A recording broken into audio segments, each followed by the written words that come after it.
स्थान मथुरा है।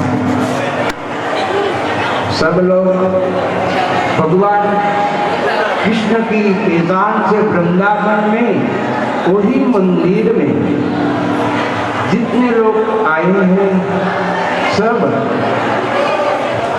Maharashtra, Uttar Pradesh, Rajasthan, MP, south और गुजरात और हिंदुस्तान, सभी जगह से इस स्थान में भगवान कृष्ण की पहचान से भगवान कहाँ मिले, कैसे मिले, किन साधना से मिलता है। तो आप सब लोग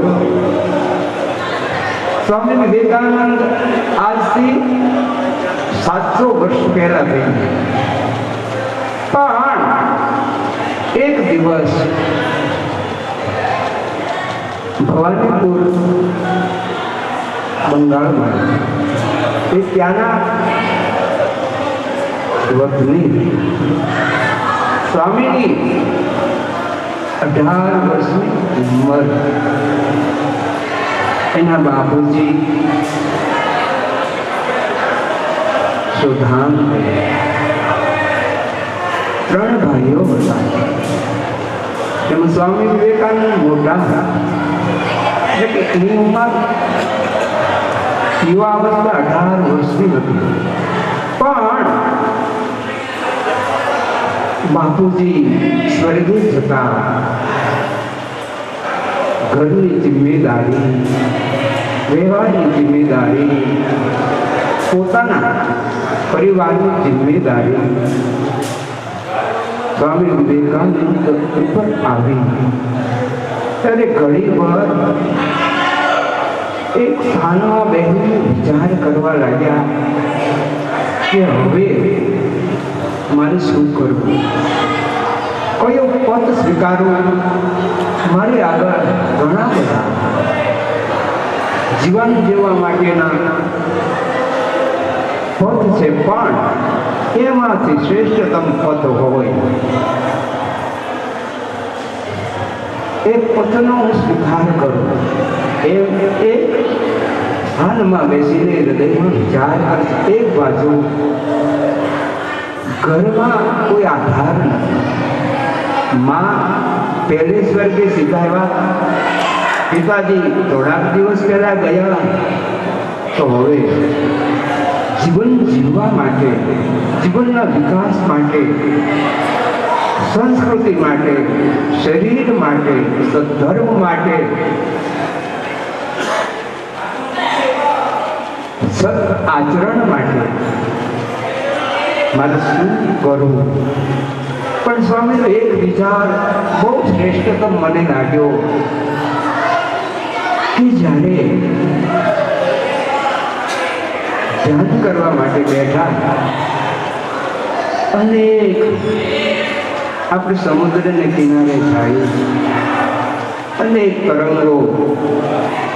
થોડા દિવસ પહેલા કંઈક પર્વ હતો, ગ્રહણનો દિવસ હતો, એટલે મને એમ થયું કે દૂર દૂરથી નિષ્કલંક મહાદેવના દર્શન કરવા, અભિષેક કરવા અને સ્નાન કરવા માટે આવે છે, તો હું તો બાજુમાં રહું અને પ્રભુની કૃપાથી કાળ પણ છે, ચલાવનાર પણ છે, તો ચાલો આપણે પણ નિષ્કલંક મહાદેવ એની આરાધના કરી। પણ કિનારે ગયા તો ભગવાન નિષ્કલંક મહાદેવની ઉપર બહુ જ પાણી ઉછળતું ઉછળતું કિનારા સુધી પહોંચી ગયું હતું। તો ભગવાન નિષ્કલંક મહાદેવ પાસે તો જવા એવો રસ્તો નહોતો। ત્યારે મને એક વાતનો અફસોસ થયો કે હું ક્યારેય ક્યાંય જતો નથી અને અહીંયા આવવાનું થયું અને અનેક પાણીના તરંગો એ ઉછળે છે। તો સ્વામી વિવેકાનંદના હૃદયમાં અનેક વિચારોના તરંગો એ ઉછળવા લાગ્યા ત્યારે એક સરસ મજાનો વિચાર આવ્યો કે આ સમયમાં સ્વામી રામકૃષ્ણ પરમહંસ જે સાક્ષાત જગદંબા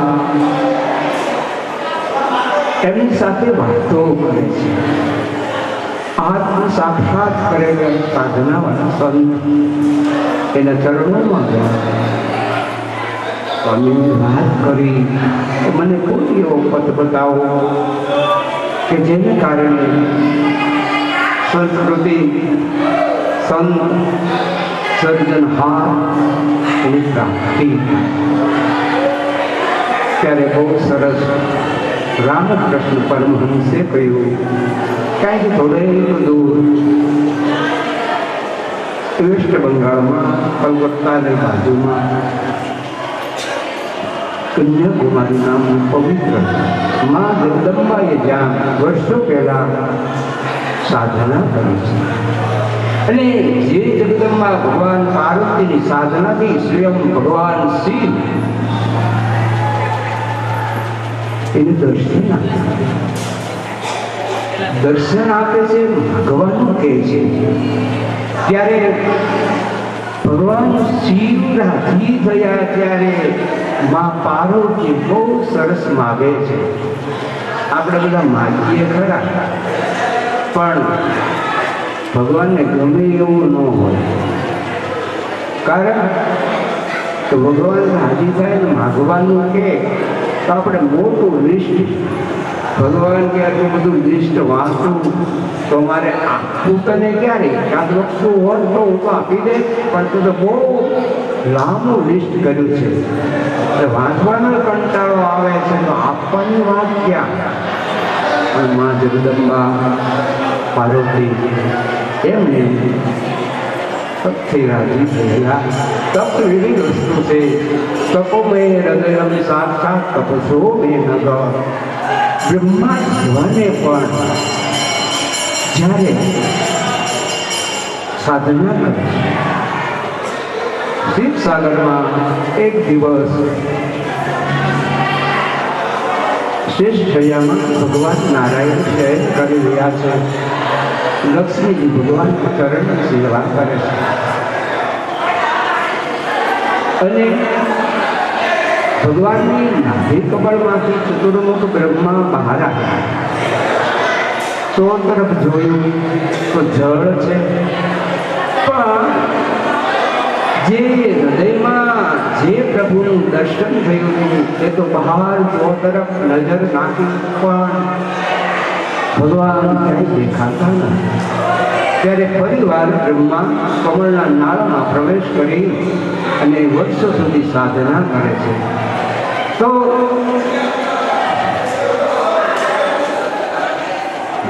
હવે ખાસ તો આપણે જ્યારે કથાનો પ્રારંભ કરશું, પહેલા માધ્યમની કથા કરશું, પછી પ્રથમ સ્કંદની બે કથાઓને આપણે સાંભળવી છે. પણ એ પહેલાં નિયમ પ્રમાણે, કારણ કે ભાગવત ભગવાન જેમાં ભગવાન કૃષ્ણનો આવિર્ભાવ થયેલો છે, ભગવાન व्यासे જે किताब एक दिन लिखा है वो किताब ने बताया कि यही भगवान कृष्ण का आविर्भाव होता है और चिंतन और सांभळने के लिए भगवान कृष्ण उसके ऊपर प्रसन्नता होती है और वरदान देता है, संकल्प सिद्ध करता है. तो आप सब लोग मिलकर भागवत भगवान की आरती करो. વિપુલભાઈ સંગીતમાં આરતી બોલશે, પણ તમે મારા ઠાકોરજી અને ભાગવત ભગવાનની આરતી કરો.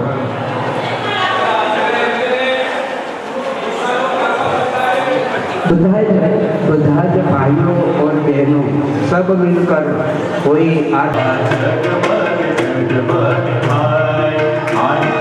भागवत जी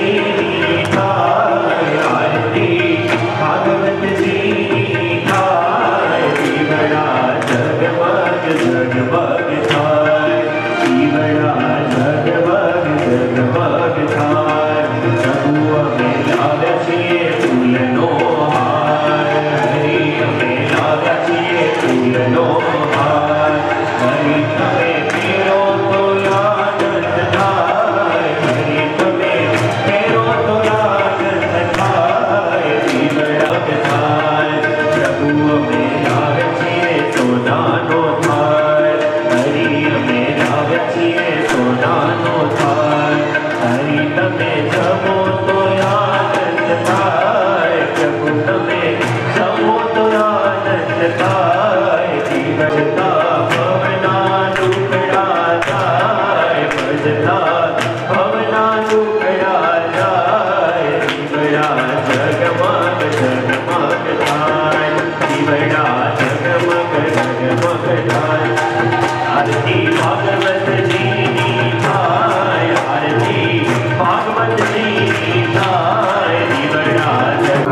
ગોકર્ણને બોલાવ્યા કે હવે હું મારા શરીરનો ત્યાગ કરી દઉં, કાં તું મને કહે તો જંગલની બીચમાં જઈ ઈશ્વરની આરાધના કરું.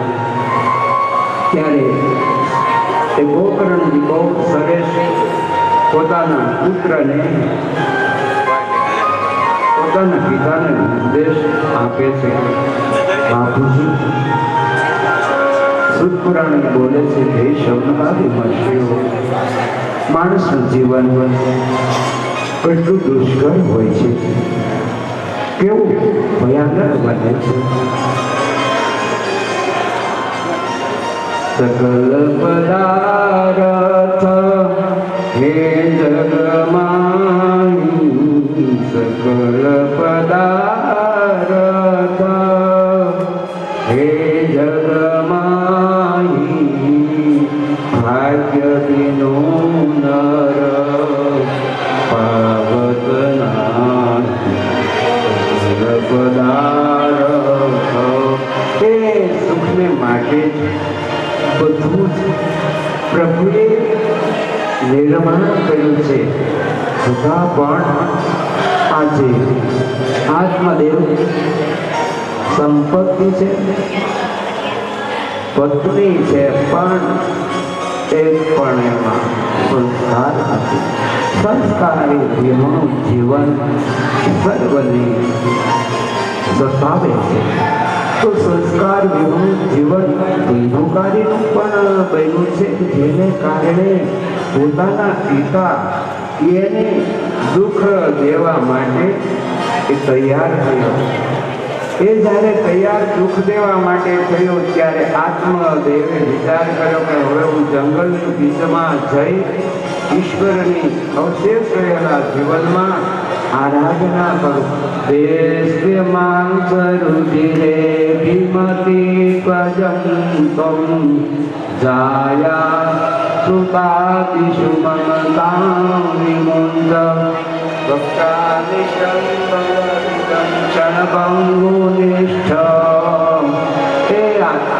ગોકર્ણ જેને ઉપદેશ કરે છે, જગતની માતા શરણભંગુ શરીર છે. તો ગોકર્ણજી પણ યાત્રા કરવા માટે ગયા છે. આ બાજુ ધુંધુકારી એક દિવસ એની માને દ્રવ્ય આપ એ પણ ધુંધુકારીની માં ધુંધલી પણ પૂરે પડીને આત્મહત્યા કરે છે. તો ધુંધુકારી એક દિવસ રાજાનો ખજાનો એને ચોરી કરી વેશ્યાઓમાં આસક્ત બન્યો. ત્યારે એને વિચાર કર્યો કે આ પાપી એને મારી નાખવો છે, એટલે સળગતા અંગારાઓ લઈ એનું પગ બાંધી, એનું ગળું બાંધી અને આ 5 વેશ્યાઓ એ સળગતા અંગારાઓ શુદ્ધ પુરાણ બોલે છે હે શંકાદી મહર્ષિઓ, ધુંધુકારી એને મારી ધુંધુકારી વાસના રહેવાને કારણે મોટો પ્રેરિત બન્યો. શુદ્ધ પુરાણ બોલે છે હે શંકાદી મહર્ષિઓ, આ બાજુ ગોકર્ણજી યાત્રા કરતા કરતા પવિત્ર દિવ્ય પ્રસિદ્ધ ગયા નામના તીર્થમાં આવ્યા છે. ગયા નામના તીર્થમાં ગયામાં સ્નાન કરે છે, સંધ્યાવંદન કરે છે, ભગવાનની આરાધના કરે છે. હરિ ઓમ હરિ ઓમ હરિ ઓમ હરિ ઓમ સચિના ઇન્દ્રો રથશ્રવા સચિના પૂખા વિશ્વવેદા સચિના દાક્ષો રજેષ્ઠનેમિ સ્વસ્તિનો બૃહસ્પતિર્દધાતુ ગણનાન્ત્વા ગણપતિં ગુમ્મવામહે પ્રિયનાન્ત્વા પ્રિયપતિં ગુમ્મવામહે નિધિનાન્ત્વા નિધિપતિં ગુમ્મવામહે. વસમન મહારાજા ધીરાજાય નમઃ. श्वेतांगं श्वेतवस्त्रं सिद्धकुसुमगणैः पूजितं श्वेतगन्धे क्षीराब्धौ रत्नदीपै रत्न सिंहासनस्थं दुर्भिपाशाङ्गो श्रेष्ठा चन्द्रमौलि त्रिनेत्रं ध्याये शान्तर्षदिशं गणपतिमङ्गलं श्रीसमेतं प्रसन्नं सिद्धिबुद्धिसहित श्रीमन्महागणाधिपतेः गणनान्त्वा गणपतिं गुम्मवामहे प्रियनान्त्वा प्रियपतिं गुम्मवामहे निधिनान्त्वा निधिपतिं गुम्मवामहे वसोमं महाराजाधिराजाय नमः विद्यारम्भे विवाहे प्रविशे निर्गमे संग्रामे संकटस्य न ध्यायते शुक्लाम्बरं धरं देवं शुक्लवर्णं प्रसन्नवदनं सर्वविघ्नोपशान्ते सुरासुरैः सर्वविघ्नहरं तस्मै गणाधिपते नमः सर्वदा सर्वकार्येषु नास्ति तेषां येषां हृदयस्थो भगवान् मंगलाय तनो ताराबलं चन्द्रबलं विद्याबलं दैवबलं लाभस्तेषां ततस्तेषां परादेव एक विनायकं गुरुं भानुं ब्रह्मा विष्णु महेश्वरान् सरस्वतीं प्रणम्यादौ सर्वकार्यार्थसिद्धे सर्वमङ्गलमाङ्गल्ये शिवे ॐ शिवे शरणे त्र्यंबके गौरी नारायणी नमस्ते। એ ગયાજીમાં શ્રાદ્ધ કરે છે. શું કામ? કોઈ યાત્રિકોએ કીધું કે ધુંધુકારી તમારો ભાઈ હતો. તો કે હા. તો કે થોડા દિવસ પહેલા એને વેશ્યાઓમાં આસક્ત બન્યો હતો, સંપત્તિમાં આસક્ત બન્યો હતો. સંપત્તિ બધા જ માટે જરૂરી છે, પણ કોઈ પણ પદાર્થ આસક્ત બનાવે એ ભયાનક, એ પ્રાણને પરખી જાય છે, પ્રાણ લે છે. એ સંપત્તિ, આસક્તિ, મોહ પ્રાણનું બલિદાન લે છે. ધુંધુકારી એ વેશ્યાઓએ એના પ્રાણનું બલિદાન દીધું. સમાચાર મળ્યા કે તો મોટો ભૂત પ્રેત થયો છે. તો ગમે તેમ તો ભાઈ છે. આ દુનિયામાં ભાઈના જેવું બીજું એક પાત્ર એક જ હોય તો એના માટે તો કારણ એક હોવાને કારણે તમામ ઘરની જવાબદારી મા બાપની ગેરહાજરીમાં એના સિર ઉપર આવે છે. ત્યારે એને બહુ જ દુઃખ થાય છે કે પ્રભુએ મને બહેન ન આપી, મને ભાઈ ન આપ્યો. પણ ધુંધુકારી પ્રેત બન્યો છે. પ્રેત બનવાને કારણે ગોકર્ણજી એના નિમિત્તે શ્રાદ્ધ કર્યું છે. ગયાજીમાં શ્રાદ્ધ કર્યું, ઘરે આવ્યા, ત્યાંથી સુકાશા તો પ્રેત ધુંધુકારી એની જગાડે સાથ પાડે છે. જાગીને જોવે તો કોઈ દેખાતું, રડવાનો પણ અવાજ આવે છે. ત્યારે ગોકર્ણથી વિચાર કરે ઘરમાં કોઈ નથી ને રડે છે. પરિવાર સુઈ જાય છે. તો પરિવાર ભયંકર પ્રાણીઓ અવાજ કરે એવી ગર્જનાઓ થવા લાગી. ત્યાં ગોકર્ણથી ચિંતા દૂર બન્યા, કોણ હશે? સવારમાં જાગ્યા, સૂર્યનારાયણનો પણ ઉદય થયો. એ રોજ બ્રાહ્મણ હોવાથી સવારમાં જાગી સૂર્યનારાયણ અર્ઘ્ય. તો આજે પણ ગોકર્ણજી સૂર્યનારાયણ દેવને અર્ઘ્ય આપે છે, ગાયત્રી મંત્ર બોલે છે. તો સૂર્યનારાયણ આકાશમાં સ્થિર બની ગયા અને આકાશવાણી થઈ, હે ગોકર્ણ, તારા ભાઈની મુક્તિ માટે ભાગવતની કથા એને સંભળાય, 7 દિવસમાં એને મુક્તિ મળે.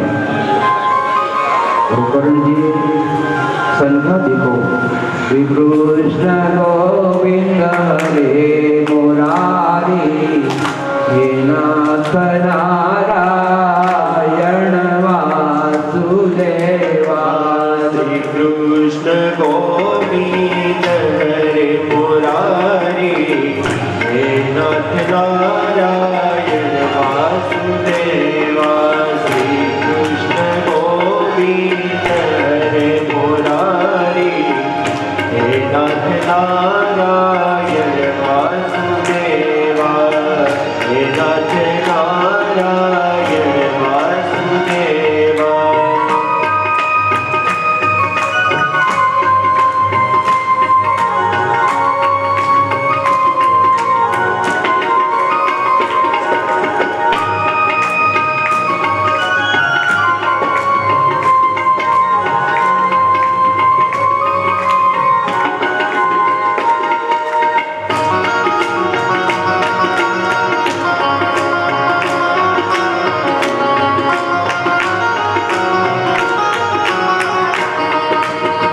करारविन्देन करारविन्दं, मुखारविन्दे निवेशयन्तं, वटस्य पत्रस्य देशयानं, बालमुकुन्दं मनसा स्मरामि।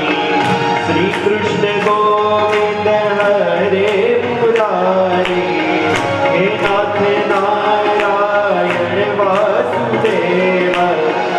देव गोविंद दामोदर माधवेति, विकृत कामाखिल गोपकन्या, पुरारपादा जीत ब्रूहि, गजाधिकमोहवशाद्मोचन, गोविंद दामोदर माधवेति।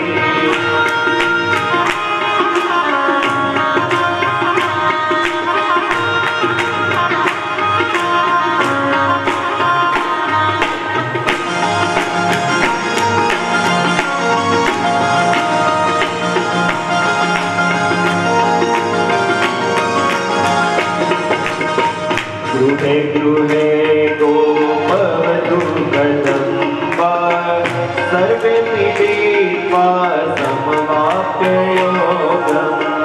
पुण्यानि नामानि पठन्ति नित्य, गोविन्द दामोदर माधवेति। सुखं शयानां निलये निधेति, नामानि विष्णो प्रवदन्ति मत्या। ते निश्वसन्तं तन्मया भजन्ति, गोविन्द दामोदर माधवेति। श्रीकृष्ण गोविन्द हरे मुरारी, हे नाथ नारायण वासुदेवा।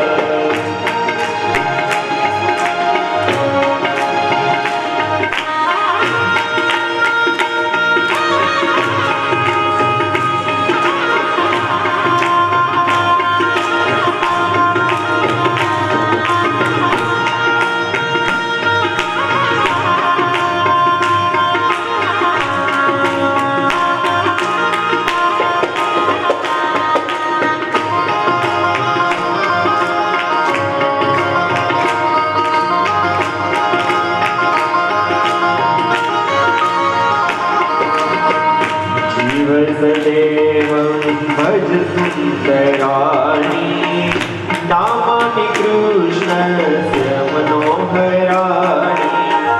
समस्त भक्तानाशनानि, गोविन्द दामोदर माधवेति। सुखावसाने इदमेव सारं, दुःखावसाने इदमेव ज्ञेयम्। देहावसाने इदमेव जाप्यम्। गोविन्द दामोदर माधवेति। श्रीकृष्ण राधा हरि गोकुलेश, गोपाल गोवर्धन नाथ विष्णु। जिह्वे पिबन्त्वा मृत देव,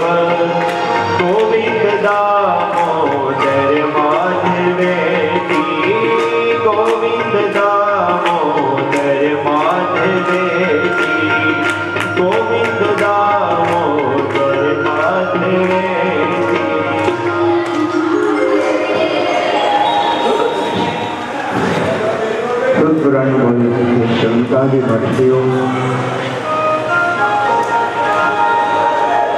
ગોકર્ણજીને સમાચાર મળતા એને કંદ નામના તટમાં પવિત્ર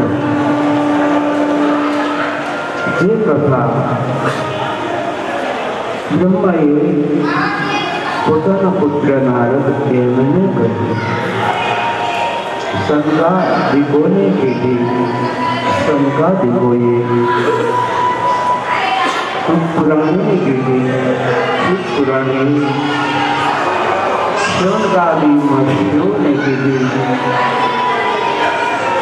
એ કથા ગોકર્ણજી શ્રવણ કરે છે. ધુંધુકારી એની મુક્તિ માટે એક વાસ સ્થાપિત કર્યો છે.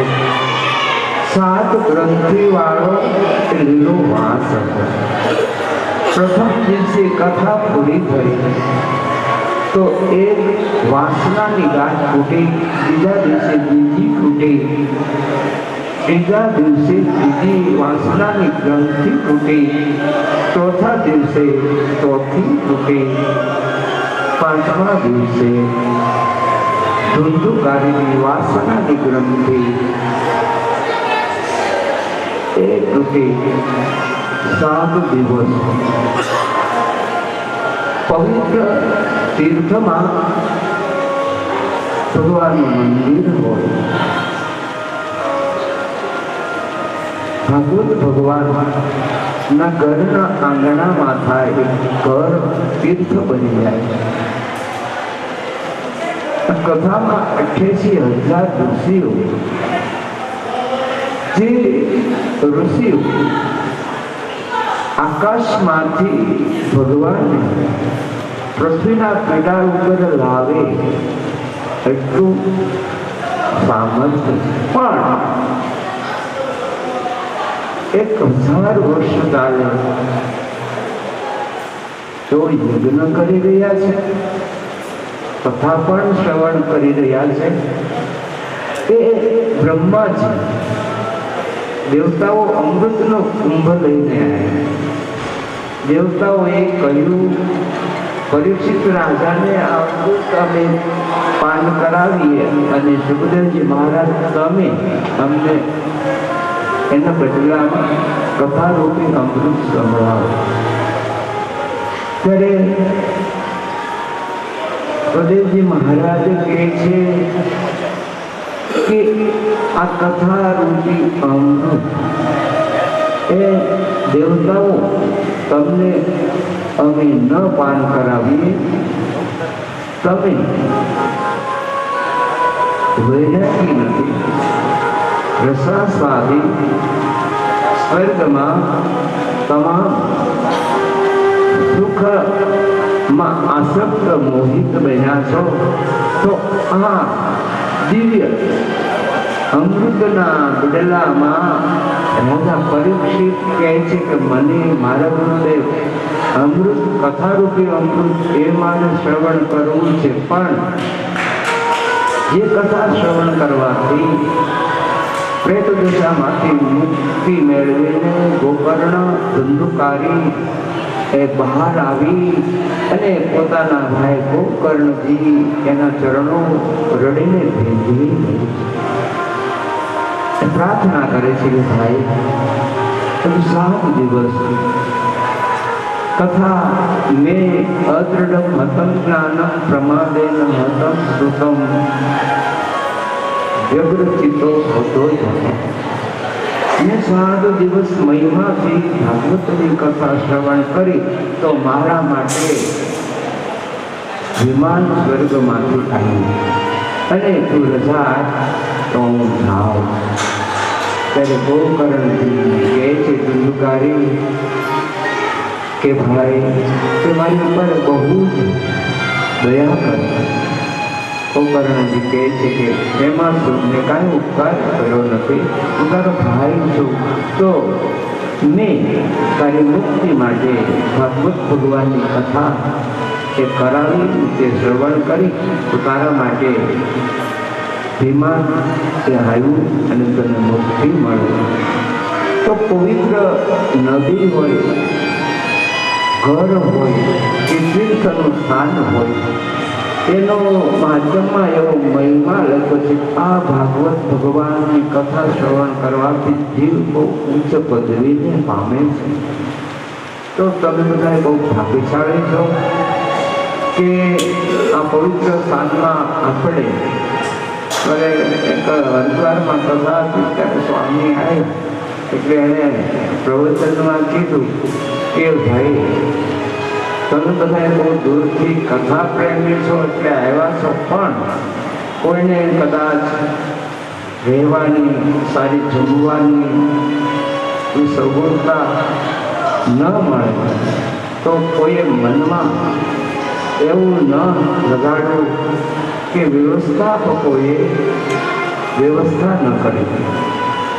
એમને દ્રષ્ટાંત કે આપણા પરિવારનો દીકરાનો પ્રસંગ હોય કે દીકરીનો પ્રસંગ હોય તો મા બાપ આખા પરિવારને પણ એમ હોય કે બધા જ આવનારા બહુ રાજી થાય, સારામાં સારો આ લગ્ન પ્રસંગે આપણે ઉજવવો છે. તો એમ અમારા સંતોનો પણ એવો મિશ્ર હોય, સંકલ્પ હોય કે વિશ્વ સમયા કરીએ કે કથાઓ કરીએ કે મંદિર કરીએ, એમાં વધારેમાં વધારે સત્સંગીઓ રાજી થાય અને ભગવાન રાજી થાય અને આપણું સારું દેખાય એવો હેતુ હોય. પણ કદાચ આપણને એમ થાય કે આપણે મફતમાં તો આવ્યા નથી, પૈસા ભરીને આવ્યા છે, છતાંય પણ આપણને આ લોકોએ રહેવાની, જમવાની પૂરી સગવડતા ન આપી. પણ પૃથ્વીનો છેડો ઘર, આપણે કયા સ્થાનમાં આવ્યા છીએ એ જોવાનું છે. તો આપણે આવ્યા છીએ જ્યાં ભગવાન દ્વારકાધીશનો અવતરણ થયું, તો આ પવિત્ર ભૂમિમાં વૃંદાવનમાં વર્ષો સુધી ભગવાન કૃષ્ણની સાધના કરી છે. અને એ સાધનાના ફળ સ્વરૂપે ભાઈ મને પૂછ્યું હતું કે ક્યાં મથુરા, ક્યાં વૃંદાવન અને ક્યાં ઉજ્જૈન અને ક્યાં દ્વારકા નગરી, તો આપણા ગુજરાતમાં છે. તો કેટલું ઉત્તર પ્રદેશમાં મથુરામાં ગોકુળમાં એનો જન્મ, બાળ લીલાઓ થઈ. ગોકુળમાં ન રહ્યા, મથુરામાં ન રહ્યા, વૃંદાવનની બીચમાં ન રહ્યા, અરે ગિરનારની ગુફામાં ન રહ્યા, સમુદ્રમાં પણ ન રહ્યા, એ ભગવાન રુક્મિણીના મહેલમાં રહ્યા. અરે મેં કીધું આમાં શું છે, દ્વારકામાં રહેવાનું કારણ તો પહેલું લગ્ન એને રુક્મિણીની સાથે થયું, તો રુક્મિણીજીને એમ થયું કે હવે કૃષ્ણને જવા દેવા નથી. તો ભગવાન કે મારે જવું નથી, પણ હું જ્યારે આવ્યો ત્યારે વૃંદાવનની બીચમાં રોજ જતો અને ગાયોને ચરાવતો અને કદમના વૃક્ષની નીચે બેસતો, યમુના નદીને કિનારે પણ જતો, પણ ત્યાં મારી વાંસળી ભૂલીને હું આવ્યો છું. તું જો રજા તો બંધી ગઈ. राधा जी ने कहा अब तो मैं नहीं जाना थे, क्यों तुम जाओ तो मैं भी वापस चली जाऊंगा मेरे माँ बाप के घर पर. भगवान कृष्ण सोचना लगा ये तो नहीं होना चाहिए, तुम मत जाओ. तो रुक्मिणी जैसे भगवान कृष्ण ने कहे છે કે તમારે પણ ન જવાય, કારણ કે સંબંધ અરસપરસ વિનિમય સરળતાને કારણે જીવન પથ પૂરું થાય છે. નગર એક ટ્રેક્ટરનું હોય ને સાયકલનું હોય, તો એ ટ્રેક્ટર વ્યવસ્થિત વાહન ચાલે છે.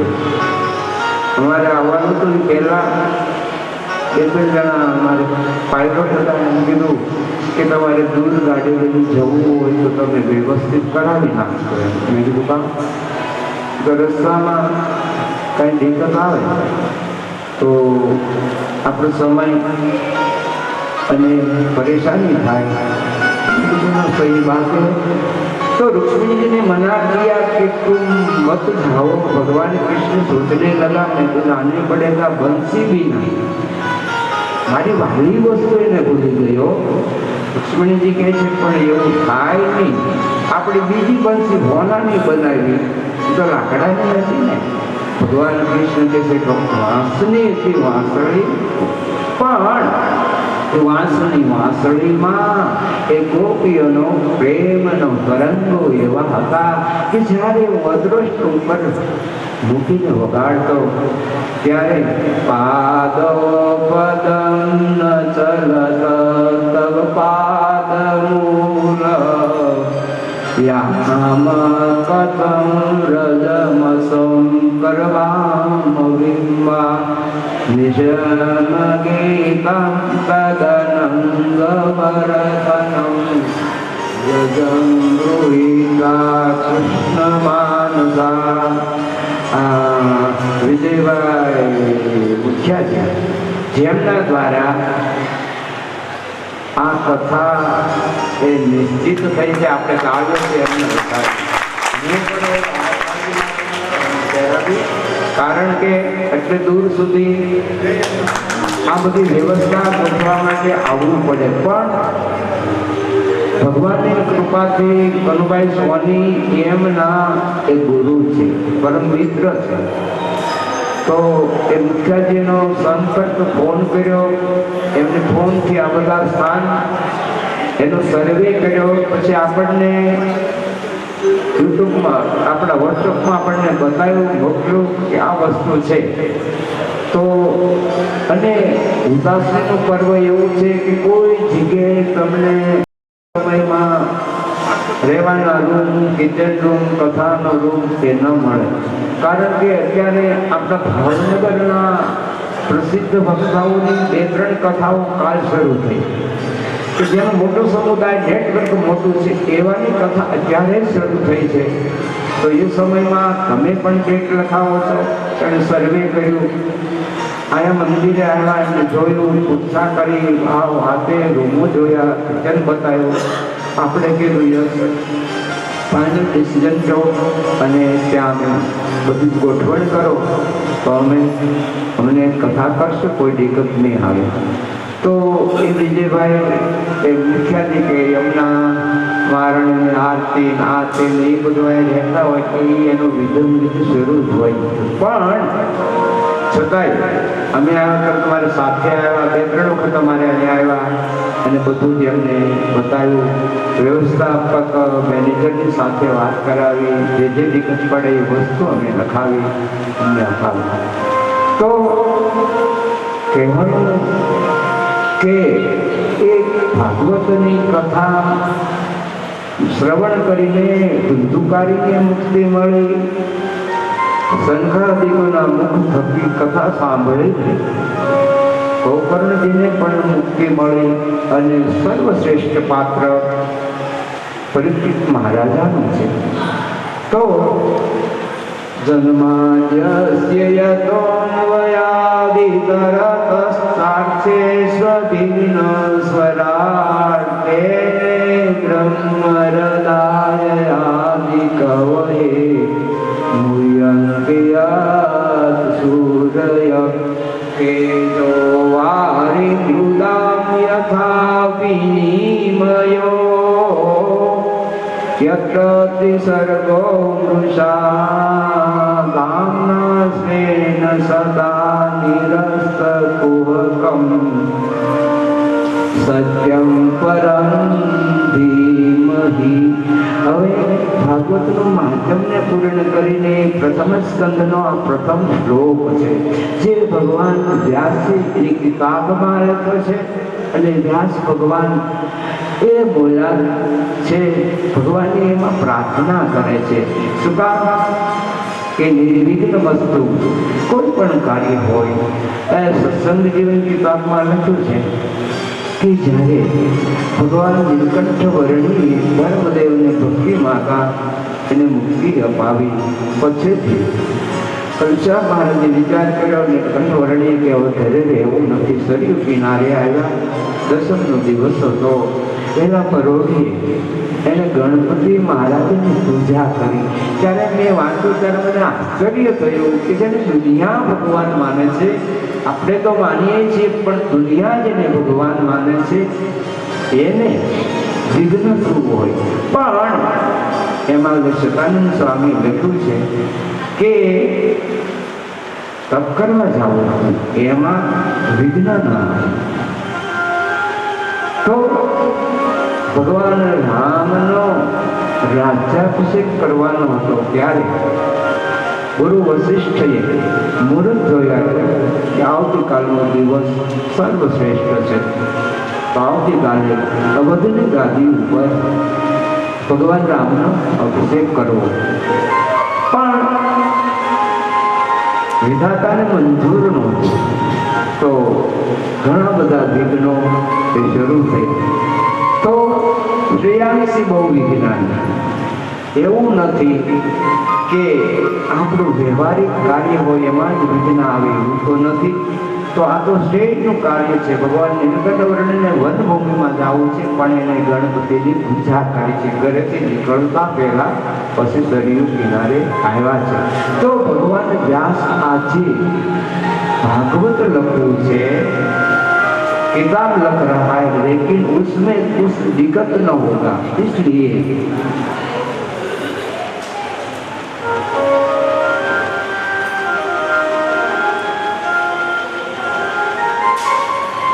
એટલે ભગવાન વ્યાસે પહેલા શ્લોકમાં મંગળાચરણ કરે છે, અંતિમ પાદમાં સત્યમ પરમ ધીમય.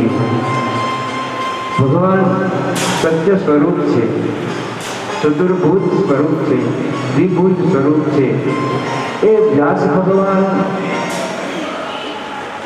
એ ગંગાની કિનારે વ્યાસ ગુફામાં એક દિવસ શમ્યાપ્રાસ નામના આશ્રમમાં ધ્યાન કરે છે, હૃદયમાં ધ્યાન કરે છે. તો આજે ભગવાનનું તેજ સ્વરૂપ એનું દર્શન ન થયું. નારદજી આવ્યા, નારદની પૂજા કરી. નારદની પૂજા કરી એટલે નારદજીએ પ્રશ્ન કર્યો કે પ્રભુ ઉપસ્થિતા કરો, હરિનો દાસ હોય નહીં કદી ઉદાસ. કેમ ઉદાસ ગુરુદેવ? ભગવાન વ્યાસે કીધું કે રોજ હું ભગવાન શ્યામ સુંદરનું ધ્યાન કરું છું અને રોજ ભગવાનની તસવીર દેખાય છે, પણ આજ મારા હૃદયમાં ભગવાન ન દેખાણા એટલે હું ઉદાસ બન્યો. ત્યારે નારદજીએ કહ્યું કે તમે બહુ સત્તર પુરાણ રચા, ભવતાનુદિત પ્રાયમ યશો ભગવતો ફલમ તેન વાસમ ન તુચ્છેત દર્શનમ ખિલમ. હવે હું તમને મારા પૂર્વજન્મની કથા કહું. એક દિવસ એ કલાવતીને ભૂમિ એ પતિ પત્ની હતા, રાજા હતો. પણ જ્યારે એ કલાવતી પાણી ભરવા જાય છે, એ ગંધર્વ એમાં મોહિત થાય છે. તો શાપ આપે છે. તો ડૂબીને પોતાના પત્ની અને નારદ કે હું નાનો એવો હતો, પણ મારી માનો મારો ત્યાગ કર્યો. તો એક બ્રાહ્મણને ત્યાં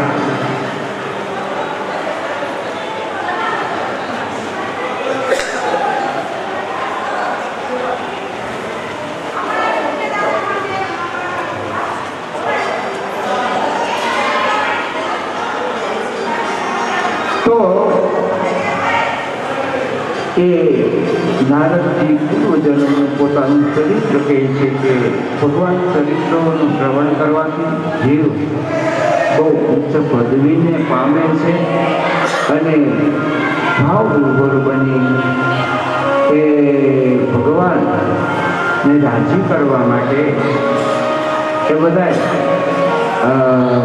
ભગવાનમાં આસક્ત બની અને નાચગાન કરતા એ રાસ રમે છે.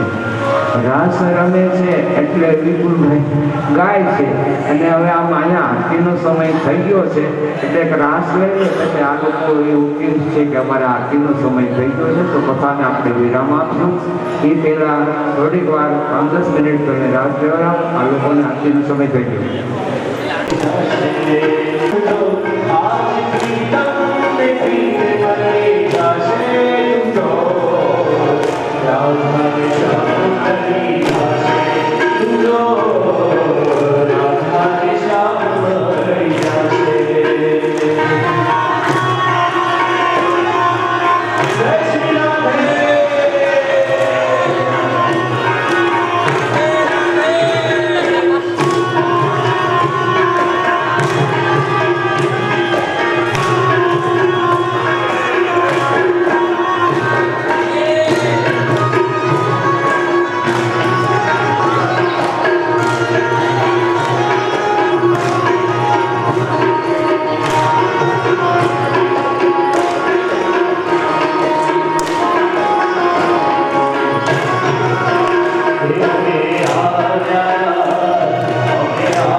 श्यामं शितं त्रिभुजमेव चतुर्भुजं च स्वामी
सारे खेल विंध्याचल करे पहुँचे काशी रे दर्शन दो घनश्याम नाथ मोरी अखिया प्यासी रे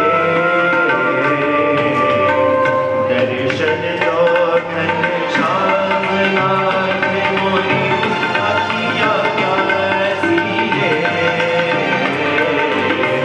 दर्शन दो घनश्याम। ભગવાન વ્યાસને કહે છે કે એક દિવસ મારા નગરમાં ચાતુર્માસ આવ્યો, સંતો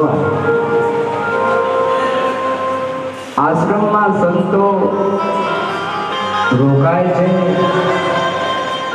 ભગવાનની વાતો કરે છે, આખું ગામ રોજ સાંભળવા માટે આવે છે. તો ત્યાં આશ્રમમાં સેવા કરવાની જરૂર હતી. નારદ કહે છે કે મારી માને એને કીધું કે જ્યાં સુધી આ સંતો રોકાય ત્યાં સુધી આશ્રમનું ચોગાન વાળવું, પાણી ભરવું, બર્તન માંજવા એ સેવા કરવાની જિમ્મેદારી મારી માને સોંપી. હું નાનો હતો, મારું નામ હરિદાસ સંતોએ પાડ્યું હતું. હું સભાની બીચમાં બેસતો, પણ નારદ કહે છે કે બાળક હોવાથી મારું મન સંચળ હતું. તો 10-15 મિનિટ બેઠીને મિત્રોની સાથે રમવા ચાલ્યો જતો. આમ કરતા એક દિવસ સંતોને વિદાય લેવાનો સમય થયો. ત્યારે સંતના સંગથી મારું મન ઘર સંસારથી ઉદાસ થયું. એટલે મેં મારી માને કીધું, મહાતુર જા તો મારે સંતોની સાથે જવું છે. સાધુ મેં સંતોને પણ વાત કરી કે મારે તમારી સાથે આવવું છે. સંતોએ કીધું કે તારા પિતાની ગેરહાજરી છે, તારી માં વિધુર છે અને પરાયા ઘરે કામ કરી ગુજરાન ચલાવે છે. મારી આશા છે કે હરિદાસ મોટો થશે, કમાશે, પરણાવીશ તો અમે તને સાથે ન લઈ જઈએ. ત્યારે હરિદાસ રોવા. આ બાજુ એની માને પણ ના પાડી. જેની સાથે જવાનું છે એને પણ ના પાડી. ભગવાન સિવાય હરિદાસ નક્કી કરી દીધું, મારા માટે કોઈ આધાર. સંતોએ વિદાય લીધી. રડતા હરિદાસ પોતાની માં પાસે આવે છે. પોતાની માને એમ કહે છે કે મને સંતોએ મના કરી કે તું નાનો છો, તારી માને કોઈ આધાર નથી, તો અમે ન લઈ જઈએ. આ બાજુ સંતોએ ત્યાગ કર્યો, આ બાજુ માં પણ કહે છે પણ સાથે ન લઈ જાય. તો એવા સમયમાં એક દિવસ સંધ્યાનો સમય થયો. પોતાની જનેતા ગાય દોવા આવે છે, ઘૂઘરો હાથમાં છે અને કુદરતને આ પણ મંજૂર નથી. સર્પદંશતા હરિદાસના દેખતા એનું શરીર એમાંથી પ્રાણ પંખી ઉડી ગયું. માનો અગ્નિ સંસ્કાર કર્યો, ઘડી પર ભોજન કરી અને ઘર સંપત્તિ બ્રાહ્મણ દાનમાં આપી ઉત્તર દિશા તરફ નારદ ભગવાનને પોતાના પૂર્વ જન્મની કથા કે છે કે પૂર્વે કોણ હતો. તો એ નારદ વ્યાસ ભગવાનને એટલા માટે કહે છે કે તમારી અશાંતિનું કારણ હું તમને કહું છું, અપૂર્ણતાનું કારણ કહું છું કે તમને કેમ પૂર્ણ હોવા છતાંય અનુભૂતિ થાય છે. કારણ ઉત્તર દિશા તરફ ચાલ્યો, પીપળનો એક વૃક્ષ આવ્યું, પીપળામાં ભગવાન કૃષ્ણ રહે છે.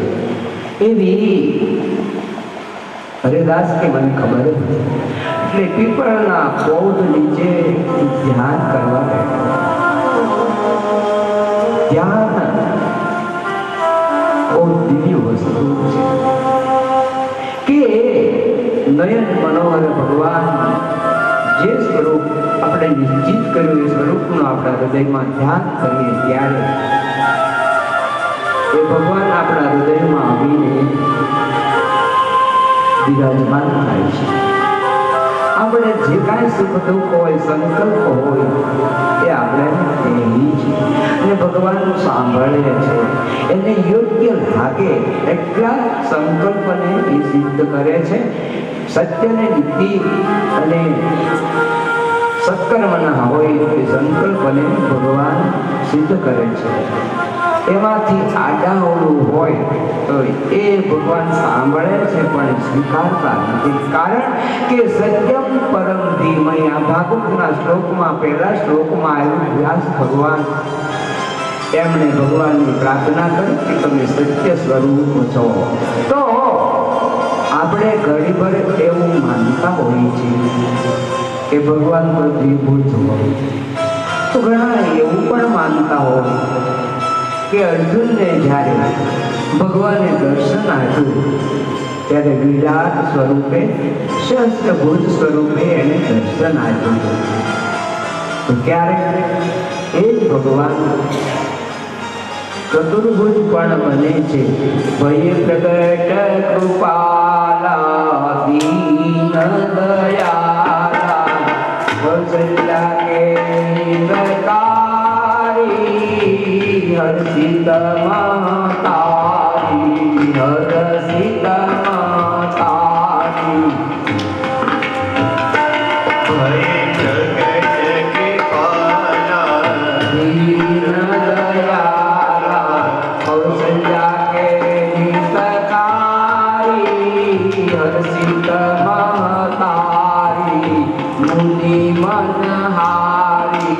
હર્ષિત મહતારી મુનિ મનહારી અદ્ભુત રૂપ વિચારી અનુગણ શ્યામા